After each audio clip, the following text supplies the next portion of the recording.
Hello friends, இன்றைக்கி நான் வந்து குற்றாலம் தான் போகிறேன். அதுக்கான பேக்கிங் வ்ளாக் தான் பார்க்க போகிறோம். ஸோ எனக்கு நைட் ட்ரெஸ் வாங்கி ஒரு 3 இயர்ஸ் ஆகிடுச்சு. ஸோ அதனால தான் புதுசாக போய் 2 நைட் ட்ரெஸ் வந்து பர்ச்சேஸ் பண்ணிட்டு வந்தாச்சு. அண்ட் ஆக்சசரிஸ்லாம் வேணும் இல்லையா, அதுக்கான டப்பாலாம் எடுத்து வச்சாச்சு. ஃபர்ஸ்ட் வந்து ஒரு ஆலியா டாப்க்கான ஆக்சசரிஸ் தான் பார்க்க போகிறோம். ஒரு ஜிமிக்கி மாதிரி எடுத்து வச்சேன். அண்ட் இன்னொன்று வந்து ஒரு க்ராப் டாப். ஸோ அதை வந்து ரிட்டன் வரும்போது போடுறதுக்காக. ஸோ இங்கே எடுத்த ஆக்சசரிஸ் ஒன்று, அங்கே போய் போட்டது ஒன்று. அண்ட் அதே மாதிரி என்னடா 2 ட்ரெஸ் தான் பேக் பண்ணுறாளே அப்படின்லாம் பார்க்காதீங்க. 5 ட்ரெஸ்ஸு சேர்த்து எடுத்து வச்சுருக்கேன். ஆனால் ஒரு 4 நைட் ட்ரெஸ் எல்லாத்தையுமே பேக் பண்ணியாச்சு. அண்ட் என்னோட என் கசினும் வந்திருந்தா. ஸோ நல்லா ஜாலியாக இருந்துச்சு. அண்ட் நம்ம வந்து அங்கே ரீச் ஆனோடனே போய் சாப்பிட்றதுக்காக இங்கேருந்து நாங்கள் புளியோதரையும் மட்டன் சுக்காவும் செஞ்சு கொண்டு போயாச்சு.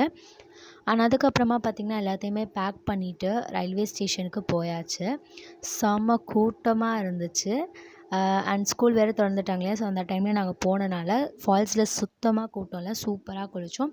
ட்ரெயின் ஏறி உட்காந்தோடனே தூக்கம் வந்துடுச்சு. பை பாய், நெக்ஸ்ட் வ்ளாகில் பார்க்கலாம்.